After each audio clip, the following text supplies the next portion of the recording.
A person can speak victory every morning and spend the rest of the day making decisions that expect defeat. He can say, God gives me peace, and then rehearse every possible disaster until worry has governed his whole afternoon. He can declare that his needs are supplied and yet refuse the responsible step already before him. He can speak strength over his life while arranging everything around the assumption that he is helpless. Now, words matter. We are not taking anything away from confession.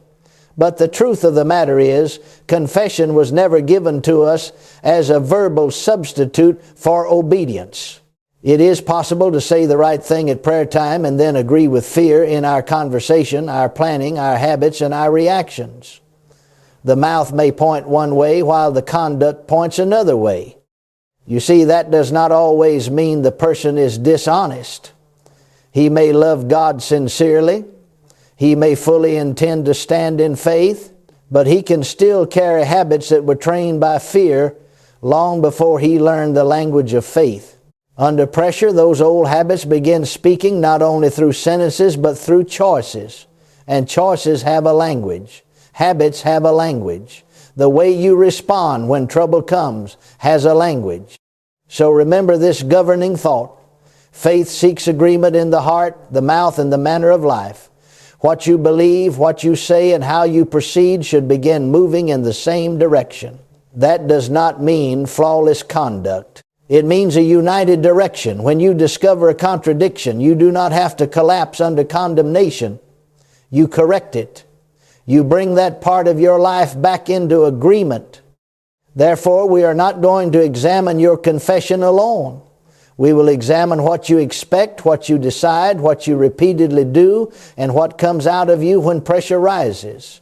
Ask yourself plainly, in what area are my words announcing victory while my daily conduct is still preparing for defeat?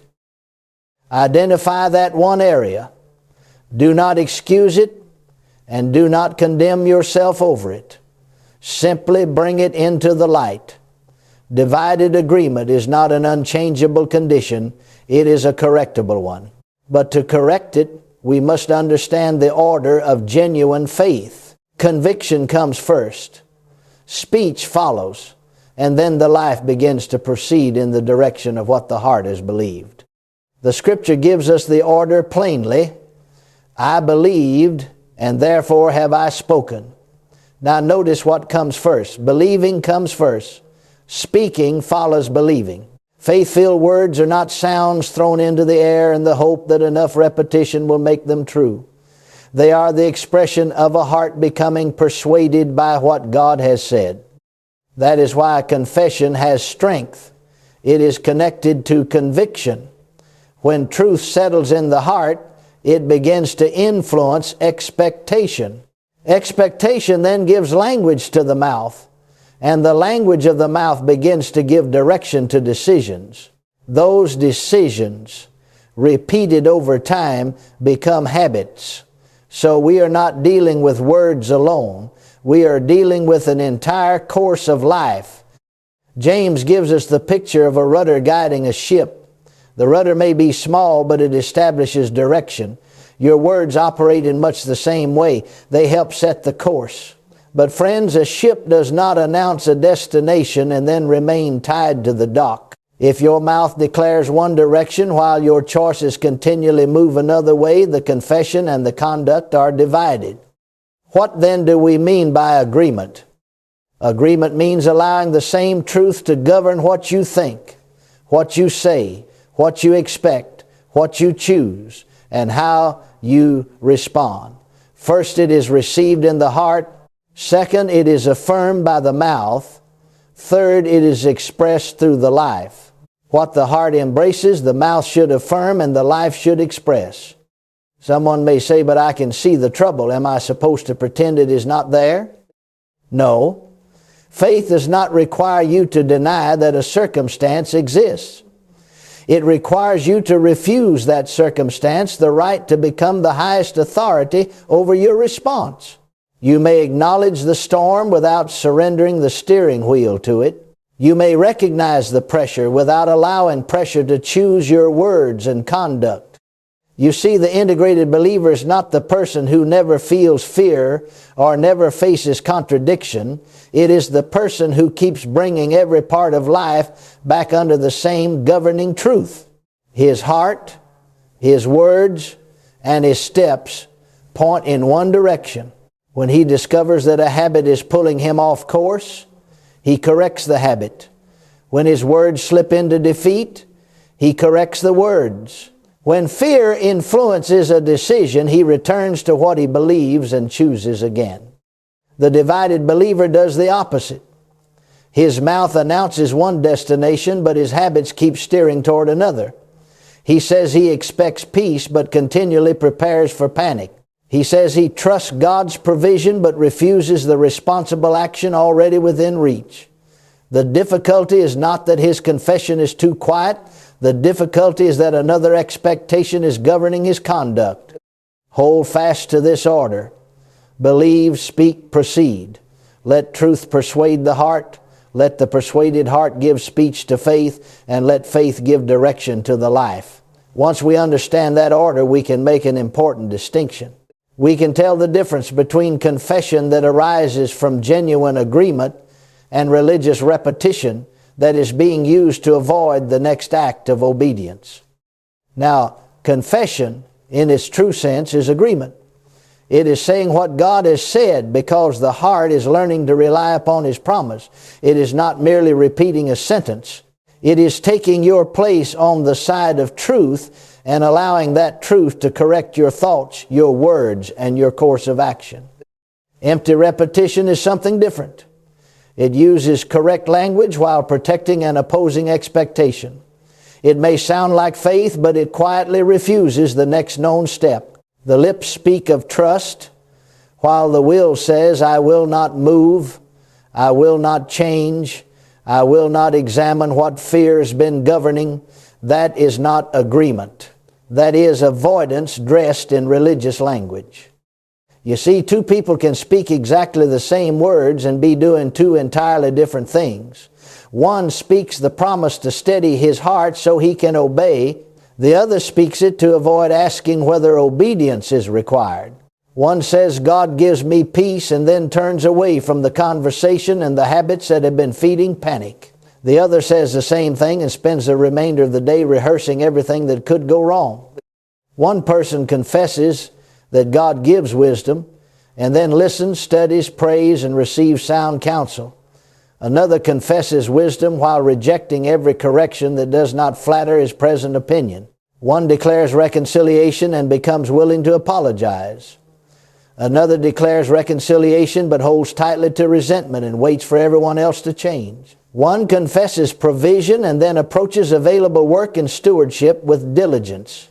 Another speaks of provision while neglecting the responsibility already placed in his hand. Someone will ask, if faith is in the words, why should conduct matter? Because words disclose faith and help direct faith, but words were never intended to excuse rebellion, passivity, or neglect.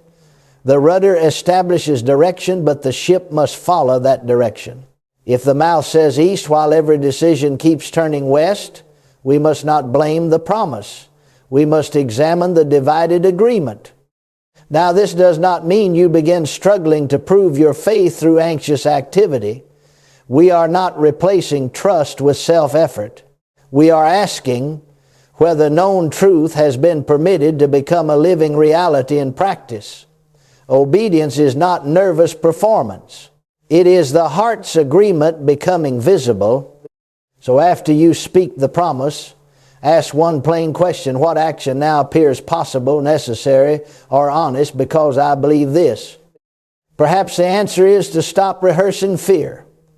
Perhaps it is to seek counsel, make the apology, accept the responsibility, or take the step you have delayed. That question will often reveal whether confession is preparing you for obedience or helping you conceal avoidance. But we must examine this carefully, because the break does not always occur in the same place. Sometimes it begins in belief. Sometimes it appears in speech. Sometimes it hides in a decision, settles into a habit, or emerges only under pressure. So let us look at the 5 links of agreement and locate exactly where the chain has been broken. Let us examine those 5 links and remember that they form one chain. We are not talking about 5 unrelated spiritual exercises. Belief influences words. Words reinforce decisions. Decisions repeated become habits. Habits shape the response that rises under pressure. If one link continually pulls against the others, practical agreement becomes divided. First, examine belief. Ask yourself, what outcome do I inwardly treat as most trustworthy when no one else is listening? Not what do you say in church, not what do you know you ought to answer. What conclusion does your mind return to when the room is quiet? If your deepest expectation is still governed by loss, rejection, sickness, or failure, then that is where renewal must begin. Second, examine your words. Compare your deliberate confession with your spontaneous conversation. What do you say when you are tired? What do you say privately to yourself? What appears in your complaints, your exaggerations, and even your jokes about the problem? A person may make a strong declaration in the morning and then spend the day saying, "Nothing ever works for me." Those unguarded words often reveal the expectation that formal language has not yet corrected. Third, examine your decisions. What are you preparing for? What are you postponing? What are you protecting because you are afraid to release it? What opportunity do you repeatedly refuse? Decisions tell us what outcome we consider likely. A person may say he expects an open door while continually refusing to approach any door. He may confess wisdom while avoiding the information needed to make a wise choice. Fourth, examine your habits. A habit is a decision that has been repeated until it begins to operate with little thought. Some habits train us toward peace, courage, discipline, and gratitude. Other habits train us to expect agitation, helplessness, and defeat. Your daily routine is teaching your heart something. The question is, what is it teaching? Fifth, examine your response under pressure. When symptoms intensify, when an answer is delayed, when criticism comes, or when uncertainty increases, which voice receives your immediate agreement? Do you surrender the whole course to fear, or do you pause, remember the truth, and bring your response back into line? Pressure often uncovers what ordinary moments allow us to conceal.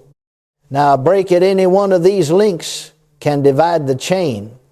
Your words may be right while your decisions are wrong. Your decisions may appear brave while your private expectation remains fearful. Your habits may be orderly until pressure causes you to abandon everything you have confessed. But do not use this examination to condemn yourself. Use it to locate the place that needs correction. What can be located can be renewed. What can be named can be brought back into agreement. Say plainly, my weakest link is here, and this is where I will begin. This turns the message from a general warning into a practical examination. And now that we have the 5 links before us, let us bring them into ordinary life. We will look at the familiar contradictions through which fear hides in plain sight, even while the mouth continues speaking the language of faith. Now let us make this examination practical, because divided agreement does not remain hidden in religious language.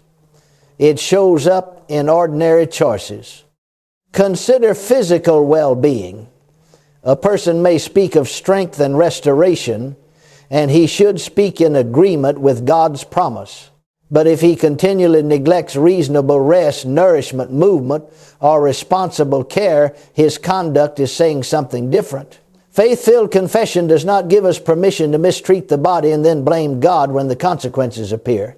If you believe your body belongs to God, then treat it as something entrusted to your stewardship.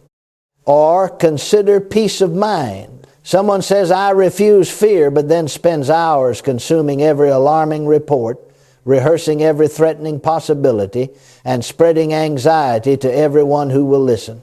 What is that person training his expectation to receive? You cannot continually feed panic and then wonder why panic speaks so quickly under pressure. Guarding the heart includes guarding what you repeatedly place before it. Then there is provision. A believer may confess that his needs will be supplied, yet avoid honest work, refuse to plan, neglect what he already possesses, and call every responsible step unbelief. No, friends, stewardship is not the enemy of faith. Diligence is not a confession of lack. Generosity is not a denial of provision. Faith trusts God while responsibly using the opportunity, ability, and resource already at hand. Look at relationships. We may speak about love, forgiveness, and peace while protecting resentment, answering harshly, manipulating others, or avoiding the conversation the truth requires. You may say, I have forgiven, but if every discussion becomes another opportunity to punish the person, your conduct is revealing unfinished business. Agreement may require an apology. It may require a boundary stated without bitterness. It may require the humility to stop demanding that everyone else make the first move. The same principle applies to calling an opportunity. A person can declare, I am able, while refusing every door that requires preparation, courage, or growth. He waits for an opportunity with no risk, no uncertainty, and no need for development. Then he calls the waiting faith. But what if the open door is already present and fear is merely demanding a guarantee before obedience? Now, preparation itself is not fear. We must make that plain. Prudent action gathers what is needed so obedience can proceed. Fearful action gathers endlessly so obedience can be postponed. One prepares to move, the other prepares an excuse not to move. One uses wisdom as a servant of faith, the other uses preparation as an attempt to control every possible outcome. Ask yourself, is this step helping me obey or helping me delay? The truth of the matter is, most division does not begin with one enormous act. It grows through small contradictions. One fearful response can be corrected, but repeat it tomorrow and again next week, and it begins to form a habit. That habit quietly trains expectation until fear feels natural and faith feels unfamiliar. Do not attempt to repair everything at once. Choose one contradiction. Name it plainly. Bring your speech and your next decision into agreement there. As you do, remember that ordinary habits reveal much, but pressure reveals more. When symptoms intensify, answers are delayed, criticism arrives, or uncertainty rises, the practiced language of the heart comes to the surface. That is where we will see which expectation has actually been governing the life. Pressure has a way of uncovering what comfort allows us to hide. It does not always create the expectation that governs us. Often it reveals the expectation we have been rehearsing. When everything is calm, it is easy to give a composed answer. But what comes out in the night, when symptoms intensify, when troubling news arrives, or when an answer is delayed, that unguarded response deserves our attention.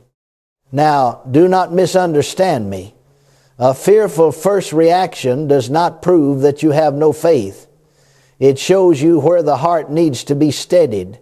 Feelings may rise quickly because feelings respond to what is seen and heard. But feelings are signals, they are not final instructions. They may report the pressure, but they do not have to direct the response. Consider the woman who had suffered for years and said within herself that if she could reach Jesus, she would be made whole. Notice the order again. She formed an expectation, she gave that expectation words, and then she moved in the direction of what she had said. Her speech and her action agreed. She did not remain where she was while using confession to excuse passivity. She pressed through the resistance before her.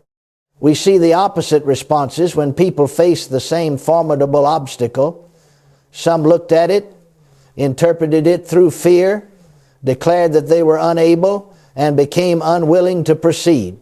Others saw the same difficulty but spoke from a different expectation. They believed they were able to go forward. The obstacle was the same. The governing interpretation was different, the words were different, and the willingness was different. So when pressure comes, practice 4 things. First, pause before you echo fear. You do not have to give immediate speech to every feeling. Second, recall the truth that is meant to govern you. Bring it back before your mind deliberately. Third, speak in agreement with that truth. Do not merely describe the pressure, declare the position from which you will answer it. Fourth, take the nearest corresponding action. It may be a call, a prayer, a responsible appointment, an apology, a refusal to panic, or simply remaining steady instead of abandoning the course. Suppose you fail at that moment. Suppose fear gets the first word and influences the first decision. What then? Correct the words, reconsider the decision, return to the course. Shame says you missed it, so everything is lost. Faith says I recognize the contradiction and I am bringing it back into agreement. You do not have to spend 3 days condemning yourself over a 3-minute reaction. Remember, pressure is not merely a test that announces whether faith exists. It is an opportunity to practice alignment. The heart can be steadied, the mouth can be corrected, and the next step can still agree with truth. But corresponding action raises an important question. If we must act in agreement with faith, are we trying to earn the promise through our conduct? Are we replacing grace with human effort? No. And we must settle that point carefully, because aligned action does not purchase what God provides. It reveals the expectation from which we are receiving and responding. There are 2 errors here, and both of them divide faith from its proper expression. The first error says, if I speak the right words, obedience is unnecessary. We might call that verbalism, words without a corresponding willingness to follow truth. The second error says, if I work hard enough, sacrifice enough, and perform perfectly enough, I can purchase the result. That is legalism effort attempting to earn what grace provides. Faith follows neither error. Faith receives, and then faith responds. It does not bargain with God. It does not boast as though human effort created the promise. It does not say God must bless me because I have performed well, but neither does faith receive instruction and then excuse continual disobedience. Grace removes boasting. It does not remove responsibility. Think about a seed. The person who plants it does not manufacture the life within it. He cannot boast that his hands created the power of growth. Yet if he truly expects a harvest, he will not deliberately neglect every act of cultivation. He will prepare the place, protect what was planted, and continue doing what belongs to him. Those actions do not purchase life for the seed. They agree with the expectation of harvest. In the same way, corresponding action is evidence of direction, not payment for blessing. It shows which expectation is governing the person. What God provides is received by faith. What faith receives begins to influence how a person proceeds. Now, outwardly similar actions can arise from very different hearts.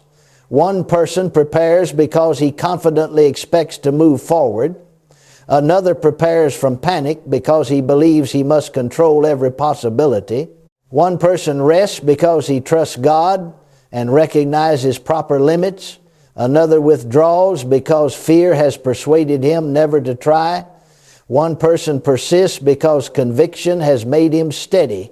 Another strives anxiously because he believes the result depends entirely upon his ability to force it. So the question is not simply, did I act? The question is, from what expectation did I act? Did the action arise from trust, wisdom, and obedience, or from fear, pride, and the need to control? Someone may say, but my actions have not been perfect. Does that invalidate my confession? No. Alignment is a direction that can be corrected. It is not a demand for flawless performance.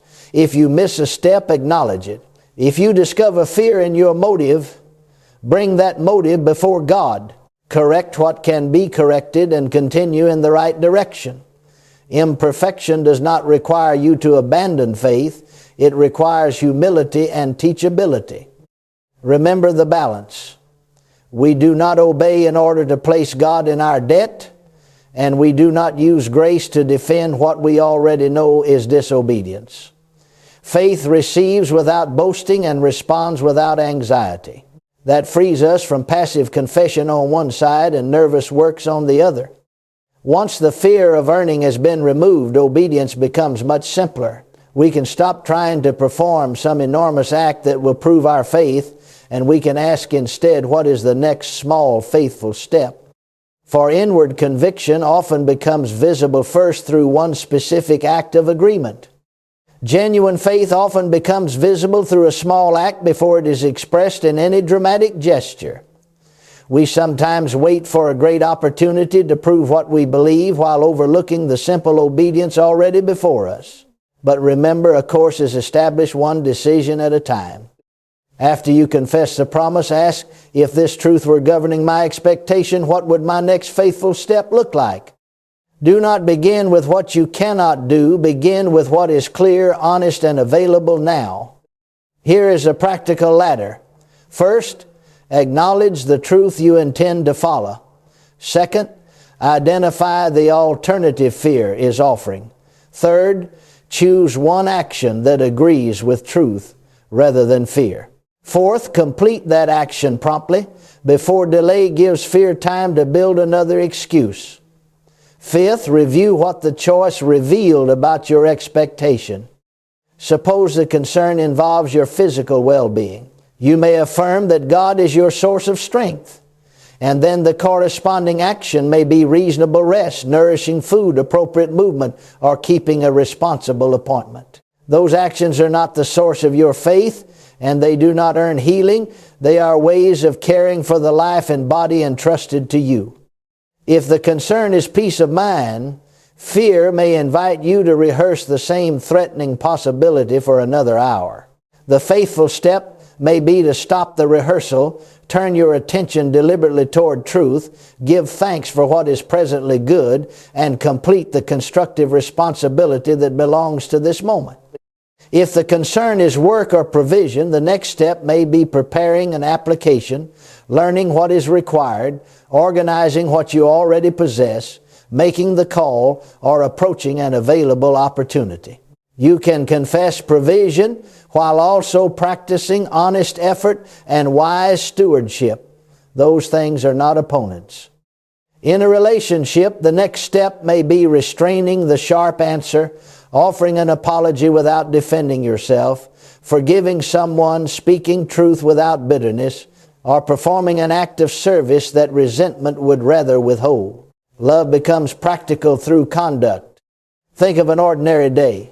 A believer rises and declares, God directs me, strengthens me, and gives me peace. Before breakfast, he refuses to begin the day by feeding anxiety. Later, he receives a difficult message, pauses before answering, and chooses measured words. At work, he completes the task he has been postponing. In the afternoon, he makes the responsible call fear wanted him to avoid. That evening, he gives thanks, recognizes where he remains steady, and corrects the one response that did not agree with his confession. Nothing in that day appeared spectacular. Yet from morning to evening, quiet decisions gave practical expression to inward conviction. His obedience became the vocabulary of his faith. His life began saying what his mouth had said. Now perhaps the large step is not clear. Do not invent one merely to feel impressive. Take the nearest honest step that does not agree with fear. If you know to apologize, apologize. If you know to prepare, prepare. If you know to rest, rest. If you know to stop rehearsing defeat, stop and redirect your attention. One faithful act will not complete the whole journey, but it will establish direction. And when these acts are repeated, they become more than isolated responses. They form daily rhythms. That is how alignment moves from an occasional decision in a crisis to a settled manner of life. Confession becomes a lifestyle when it shapes more than one moment of the day. It should help establish the opening of the day, correct the middle of the day, and bring the close of the day back into peace. In other words, agreement needs a rhythm. Begin in the morning before competing voices. Establish the atmosphere. Receive one governing truth from God's Word. Speak it deliberately, not as a hurried slogan, but as the position from which you intend to live. Then anticipate the pressure points already likely to arise. If you know a difficult conversation is coming, prepare to answer with restraint. If you know a responsibility has been delayed, decide when you will approach it. Let your first confession lead to your first corresponding decision before distraction takes control. Then establish a midday checkpoint. Stop long enough to ask, have my conversation and decisions remained aligned with what I said this morning?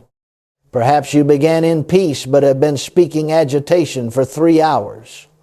Perhaps you declared courage and then postponed the same necessary action against his calm.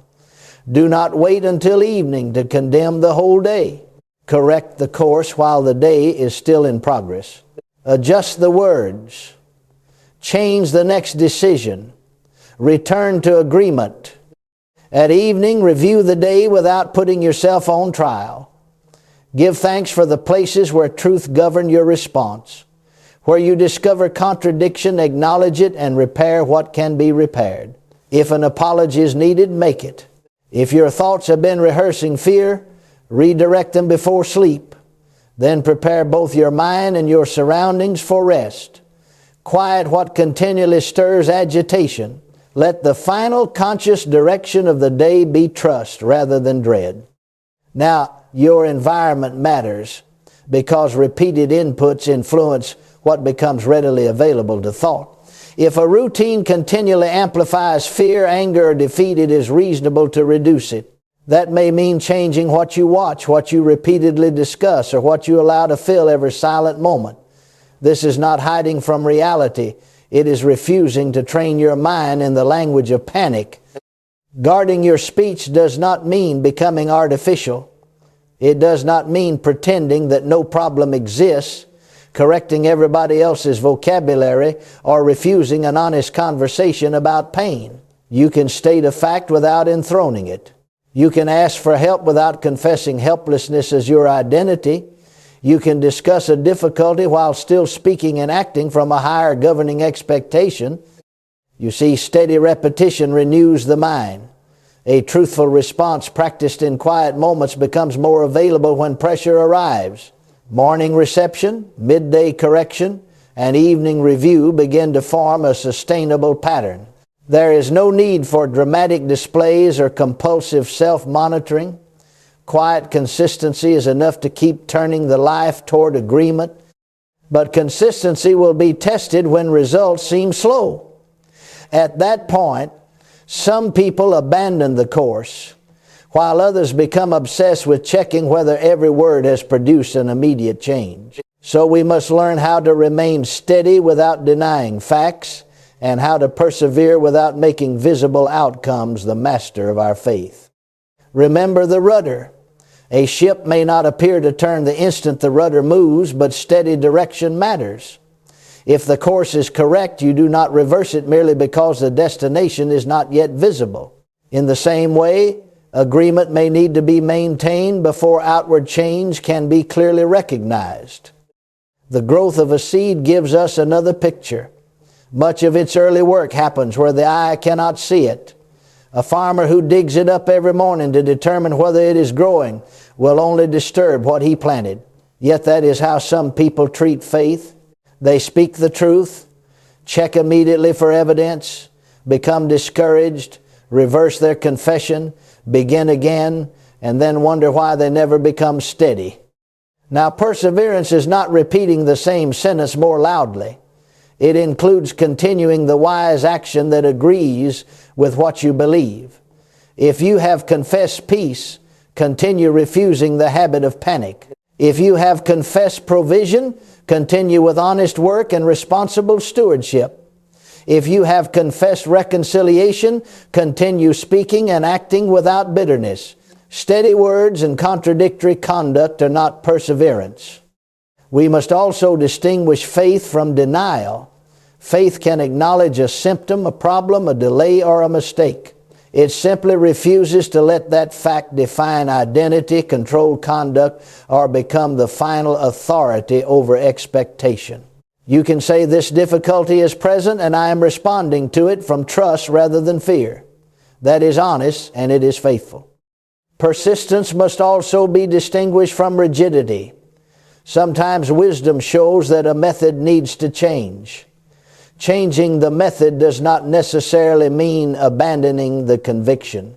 You may pursue a different opportunity, seek additional counsel, adjust a routine, or correct a plan while continuing to believe the same governing truth. Faith is steady in conviction but teachable in application. During delay, gratitude helps keep attention properly ordered. Give thanks for God's faithfulness, for the truth you have received, for the help already present, and for the act of obedience available today. Gratitude does not pretend the desired result has fully appeared. It prevents delay from becoming the only thing you can see. And if discouragement gets the better of you for a moment, do not throw away the whole course. One fearful statement does not erase every faithful word.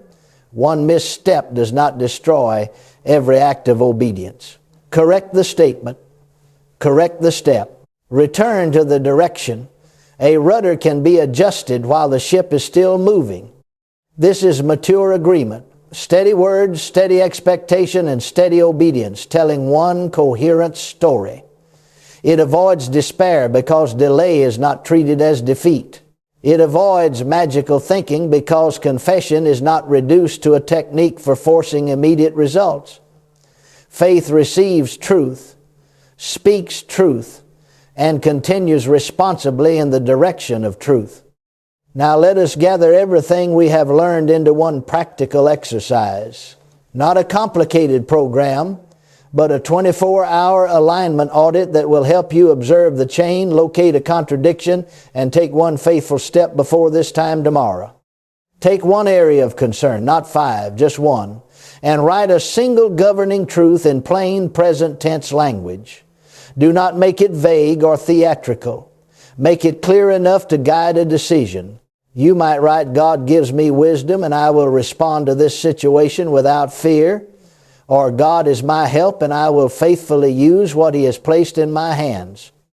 Then write 5 questions beneath that statement. First, what do I actually believe will happen? Second, what have I repeatedly been saying about this matter? Third, what outcome do my decisions appear to expect? Fourth, what daily habit reinforces that expectation? Fifth, how do I respond when pressure increases? Answer those questions honestly. Do not defend yourself, but do not exaggerate either.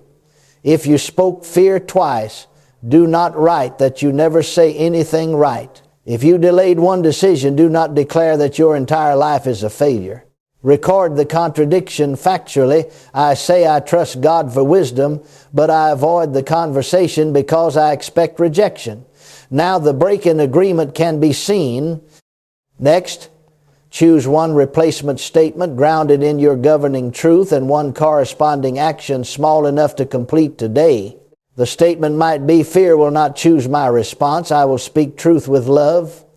The action might be making the call, arranging the appointment, finishing the application, apologizing, or stopping a repeated conversation that feeds panic.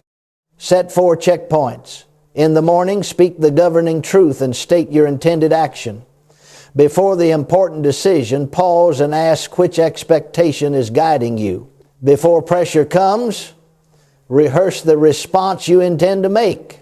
Then, in the evening, review what you said and did.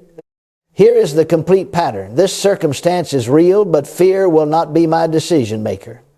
God's truth governs me. My next obedient step is this, and I will take it now. Notice the order. You acknowledge the circumstance, reject fear's authority, state the truth, name the action, and proceed. Suppose you fail during the day. Perhaps you speak harshly, retreat from the decision, or begin rehearsing defeat again. Admit the contradiction. Correct any harmful word or action. Return to the governing truth and continue. Do not perform penance as though several hours of condemnation could purchase your way back into agreement. Humility corrects the course. Shame merely keeps attention fixed on the mistake. Practice this audit for 1 week. Repeated observation may reveal a pattern that one emotional moment conceals. You may discover that your confession is steady until criticism comes, or that your decisions remain aligned until you become tired. That knowledge is not a sentence against you. It shows you where preparation and renewal are needed. Measure progress by increasing coherence, not dramatic feelings. Are your beliefs, words, decisions, habits, and pressure responses beginning to tell the same story? That is the measure. And now the opening picture begins to change. The person who once spoke victory in the morning and prepared for defeat all day can become a person whose confession continues through every decision. The day is no longer divided. The whole life begins moving in one direction. Now we return to the person we saw at the beginning, the one who spoke victory in the morning and then prepared for defeat throughout the day. That picture does not have to remain unchanged. The morning confession can continue into the afternoon decision. It can govern the difficult conversation, the delayed answer, the responsible step, and the response that rises when pressure comes. Remember the order. Truth is received in the heart. What the heart receives, the mouth affirms. What the mouth affirms, the mind learns to expect. Expectation influences decisions, and repeated decisions become habits. Then those habits make agreement more available when life becomes difficult. One heart, one voice, one direction. Aligned action does not earn the victory. It does not purchase God's favor or put Him in your debt. It reveals which expectation has been given practical authority. Fear may still knock at the door, but it does not have to direct the household. Feelings may speak, but they do not have to give the final instruction. So ask yourself 3 questions before you move on. What truth will govern me? What contradiction will I stop protecting? What faithful step will I take now? Do not answer generally. Name the truth. Name the contradiction. Name the step. If you know what to do, you do not need another excuse disguised as prayer. Pray certainly. Speak the promise certainly. Then proceed in the light you have received. Say this from your heart. I receive God's truth as my governing authority. I will speak in agreement with it. I will remain teachable when my habits reveal contradiction. I will not attempt to earn by effort what grace provides, but I will obey what I know. Fear will not choose my response. By God's help, my words and my steps will move in one direction. Now hold fast to that direction. Speak the truth when circumstances agree and when they do not. Take the faithful step even when it appears small. If you miss the course, correct it without condemnation and continue. Let belief shape speech. Let speech reinforce expectation. Let expectation become obedience. Your confession need not end when the morning prayer ends. Let it walk into the rest of the day with you. Let your decisions say amen to your words. Let your habits say amen to your hope. Let your response under pressure say amen to the truth you have received. And begin now not with a dramatic promise about tomorrow, but with the first concrete act of agreement before you today.